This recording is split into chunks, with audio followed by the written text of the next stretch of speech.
Hello everyone, welcome back again to Kenya Newswave. The former deputy president Rigathi Gachagua ameweza kurelease new statement pale kwa mtandao wa X na mtandao wa Facebook na kusema kwamba askari wanashirikiana pamoja na goons ili waweze kufanya mkutano wao ambao walipanga kufika pale Kikuyu usiweze kufanyika kwa amani.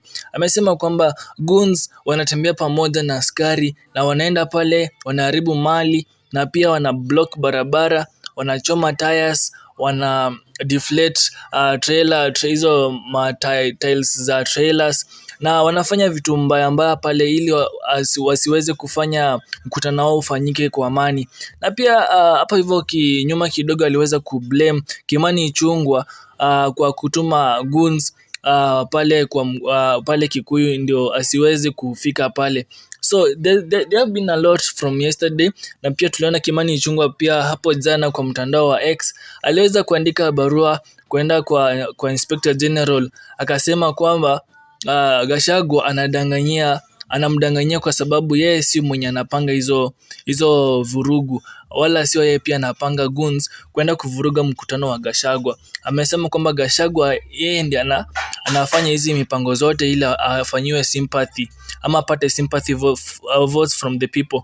Yeah, so Gachagua aliweza kusema kwamba the two goon masters were all over yesterday issuing all manner of statements condemning goons and promising swift and decisive action. Little did Kenyans know that they had already authorized a request by Kimani Ichung'wah to allow goons and police to terrorize innocent Kenyans ahead of my meeting in Kikuyu constituency, which Ichung'wah has vowed will not take place. Yeah, so today at 5 a.m. this morning, goons from Kibra blocked all roads leading to Kikuyu, with rocks, lit fires and deflated tires of semi-trailers, while robbing and beating motorists.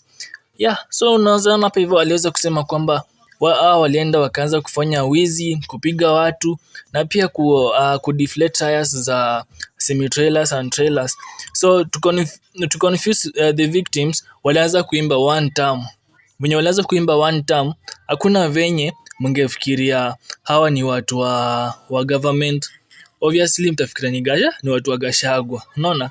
Yeah, so this thing iliweza fanya confusion sana. So according to Gachagua, those are the people who are hired by the government people.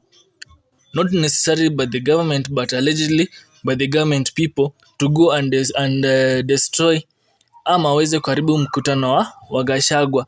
So the police came around 9:30 pretending to act after citizens drove the goons out and restored order and normalcy.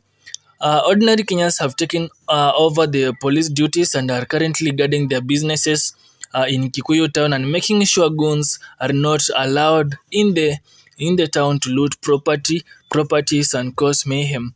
Yeah, so it's a shame that the police at the behest of a politician and a rogue administration have abdicated their duties, forcing citizens to step in. I once more appeal to the Inspector General of Police, Mr. Douglas Kanja, not to allow the police in Kikuyu to be used by the said politician to join goons in disrupting our meeting today. So we are peaceful people who have held countless peaceful meetings elsewhere, including Kabete and Kikuyu constituency in an exception. And Kikuyu constituency is an exception. I appeal to our supporters to attend our peaceful meeting this afternoon as the town has been secured and all is well. Yeah, so Gachagua ameweza kusema kwamba yeye hata kama mnafanya hizi vitu zote ni lazima ataweza kufanya mkutano wake leo masaa ya majioni hivi ama afternoon, anytime ataweza kufanya mkutano wake. Yeah, so that's all for today. Don't forget to leave a comment. Tell me who you think is organizing these goons. Is it the government people like Kimani Ichung'wah, or it is Gachagua who is maybe playing his political